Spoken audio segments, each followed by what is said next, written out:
अब इसको आगे बढ़ाते हैं और बात करते हैं एक नई शक्ति सातवाहनों की। ये पश्चिमी भारत की एक महत्वपूर्ण शक्ति थी। पश्चिम से अभिप्राय आप गुजरात से नीचे ले लीजिए, यहां पर महाराष्ट्र और उससे लगते हुए इलाके थे। पश्चिम भारत की महत्वपूर्ण शक्ति सातवाहन शासक पश्चिमी भारत की महत्वपूर्ण शक्ति। मैप में आप देख सकते हैं इनका जो क्षेत्र था कहां कहां तक फैला हुआ था। पश्चिमी भारत की महत्वपूर्ण शक्ति। सातवाहन वंश का जो संस्थापक था वो था सिमुक। सातवाहन वंश का संस्थापक था बेटा सिमुक, याद रखना आप, सिमुक। आगे चलते हैं। यहां सातवाहनों का सबसे महत्वपूर्ण शासक जिसका जिक्र किया गया है गौतमी पुत्र श्री सातकर्णी। सातवाहनों का सबसे महत्वपूर्ण शासक जो था, महत्वपूर्ण शासक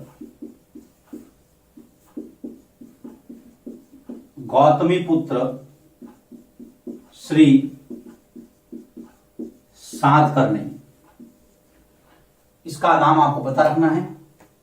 और जो नासिक अभिलेख है वो इसी से संबंधित है, याद रखना। नासिक अभिलेख गौतमी पुत्र श्री सातकर्णी, गौतमी बलश्री अभिलेख गौतमी पुत्र श्री सातकर्णी से संबंधित है। इसकी मां गौतमी बलश्री के एक अभिलेख में इसके बारे में पता चलता है और यही वो अभिलेख है गौतमी बलश्री जो इसकी मां थी। गौतमी बलश्री इसकी मां का मतलब है बेटा ये इस राजा की मां ना। गौतमी बलश्री इसकी मां के अभिलेख से इसके बारे में हमें जानकारी, इसके अभिलेख से जानकारी मिलती है। आगे बढ़ते हैं। सातवाहनों के बारे में और क्या क्या जानकारी दी हुई है। सातवाहन शासकों को दक्षिणापथ का स्वामी कहा जाता है। सबसे इंपॉर्टेंट यहां पर मैं लिखता हूं,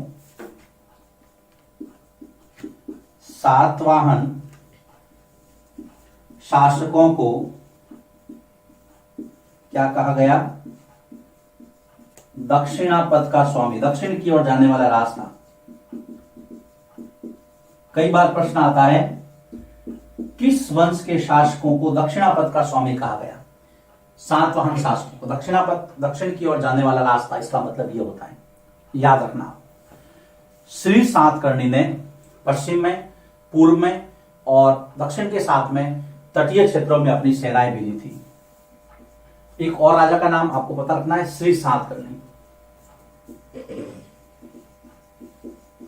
श्री सातकर्णी ने पश्चिम, पूर्व तथा तटीय क्षेत्रों में सेनाएं भेजी थी। तो ये है आपके सातवाहन शासकों के बारे में जानकारी। सातवाहनों के बारे में इतनी जानकारी आपको पता रखनी क्या है। देखिए, पश्चिमी भारत की ताकत थी, संस्थापक सिमुक, याद रखना है। हमने देखिए पल्लव वंश का संस्थापक पढ़ा था, राष्ट्रकूट का पढ़ा था, है ना।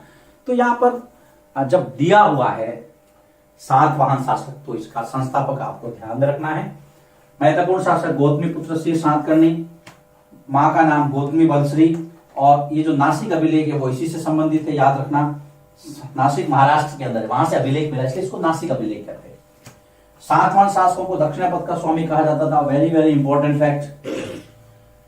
और ये एक फैक्ट ध्यान रखना है कि इन्होंने पश्चिम में, पूर्व में और तटीय क्षेत्रों में अपनी सेनाएं भेजी थी। इसका मतलब वीर थे, साम्राज्य विस्तार इनकी पहली प्राथमिकता थी। इस तरह से चलिए आगे चलते हैं और बात करते हैं रेशम मार्ग की कहानी, सिल्क रूट जिसको आप बोलते हैं। रेशम मार्ग की कहानी आपकी किताब में भी सिल्क रूट दिया हुआ है।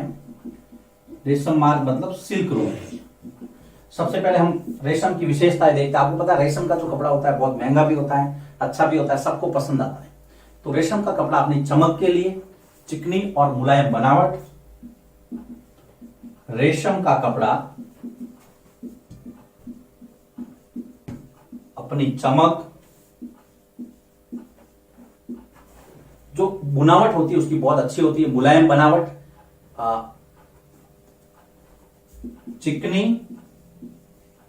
व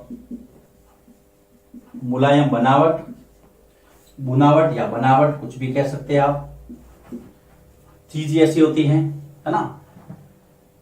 और इसकी जो कीमत होती है वो भी अधिक होती है ना, कीमत की वजह से खास माना जाता है। कीमत की वजह से हम लोग कई बार अगर महंगा कपड़ा ले आते हैं ना तो घर वाले कहते हैं अरे यार इतना महंगा कपड़ा, क्या ये कोई रेशम का कपड़ा है? ऐसे तो रेशम ऐसी चीज है, आपको पता है, आपने साइंस में पढ़ा होगा, रेशम का तैयार करने की विशेष प्रक्रिया होती है। उनके कीड़ों को शहतूत के पत्तों पर पाला जाता है, फिर उनको उबलते हुए पानी में डाला जाता है तो वो उनके मुंह से एक लार निकलती है। उस लार को रासायनिक प्रक्रिया से धागे के रूप में तब्दील किया जाता है, उसके बाद में उसको रेशम निर्माण। तो रेशम कपड़ा तैयार करने की प्रक्रिया में रेशम के कीड़े से रेशम तैयार करने की प्रक्रिया में रेशम के कीड़े, जिसको बाद में कोकून कहा जाता है, याद रखना, आप साइंस में पढ़ते हैं कोकून, और नहीं तो आपको जल्दी ही समझ में आ जाएगा, कोई न कोई पढ़ा देगा साइंस में। रेशम का जब भी चैप्टर आएगा तो कोकून को आप समझेंगे। तो रेशम का जो कपड़ा तैयार होता है प्रक्रिया में रेशम के कीड़े से कच्चा रेशम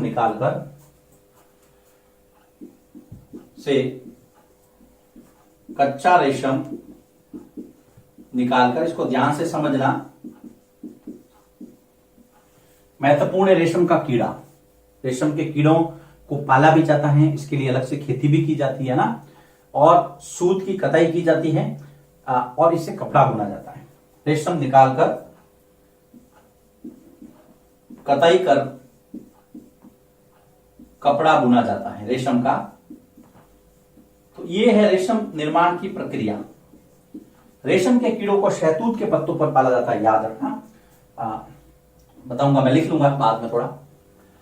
रेशम बनाने की जो तकनीक है सबसे पहले चीन में विकसित हुई, याद रखना।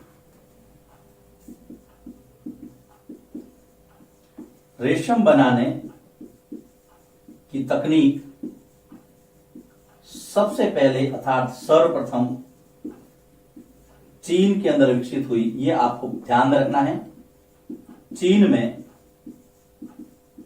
विकसित हुई, चीन में सबसे पहले रेशम बनाने की तकनीक का विकास हुआ, फिर वहां से ये जो चीन है, ये जो रेशम है वो आगे फैली। अब देखिए इसको थोड़ा सा हम वापिस देख लेते हैं। रेशम मार्ग की कहानी में क्या है? रेशम मार्ग की कहानी, सिल्क रूट, रेशम का कपड़ा अपनी चमक के लिए, चिकनी और मुलायम बनावट के लिए, कीमत की वजह से बहुत खास माना जाता है, इनकी विशेषता है रेशम की। रेशम तैयार करने की प्रक्रिया, रेशम के कीड़े को शहतूत के पत्ते पर बाला जाता है, उस कोकून से कच्चा रेशम निकाल करके फिर रासायनिक प्रक्रिया से फिर उसको कपड़ा बुना जाता है। रेशम बनाने की जो तकनीक है सबसे पहले चीन में विकसित हुई, ये बात ध्यान रखना आप। हाँ, यहां से ये आपको बिंदु लिखना है। चलिए लिखिए इसको। इसमें अपने सातवाहनों के बारे में जानकारी प्राप्त की और रेशम मार्ग या सिल्क रूट को हमने स्टार्ट किया। अब हम थोड़ा आगे बढ़ते हैं और इसको फिनिश करते हैं कि रेशम या सिल्क रूट या रेशम मार्ग के बारे में और क्या जानकारी दी गई है। लिखिए इसको। रेशम मार्ग, रेशम की प्रक्रिया। अब इसका व्यापार कैसे होता था? तो चाइना के जो व्यापारी थे, चीन के जो व्यापारी थे वो पैदल, देखिए चीन के व्यापारी एक तो पैदल, घोड़ों पर तथा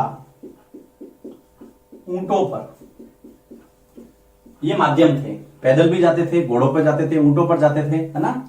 रेशम का कपड़ा ऊंटों पर, रेशम का कपड़ा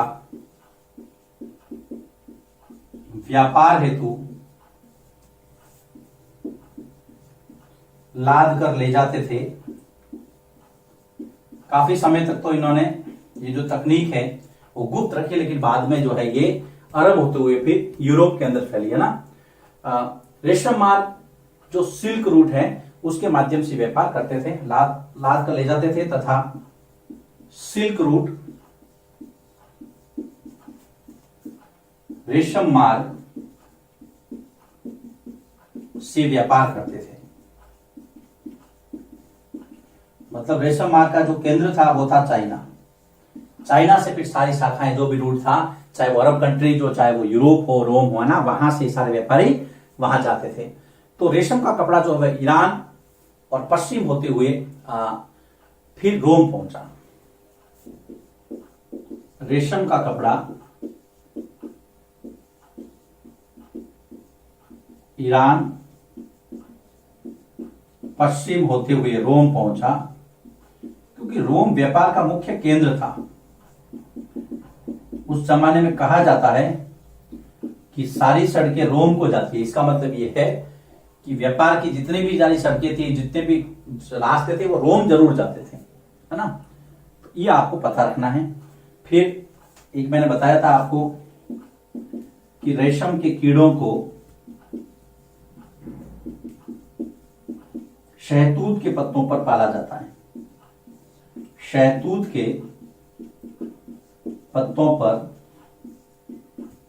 पाला जाता है। किसको? रेशम के कीड़ों को। तो ये सिल्क रूट के बारे में कुछ और जानकारियां हैं, ये ध्यान में रखना है आपको। चीन के व्यापारी पैदल, ऊंट और घोड़ों पर व्यापार करते थे, लाद कर ले जाते, सिल्क रूट के माध्यम से व्यापार करते थे। उसके बाद में अगला बिंदु है रेशम का कपड़ा ईरान और पश्चिम होते हुए रोम पहुंचा। रेशम के कीड़ों को शहतूत के पत्तों को मालबरी ट्री पर पाला जाता है। तो यहां पर ये टॉपिक समाप्त होता है, वीडियो भी समाप्त होता है। फिर हम देखेंगे अगले वीडियो में इस चैप्टर को आगे बढ़ाएंगे। लिखिए इसको।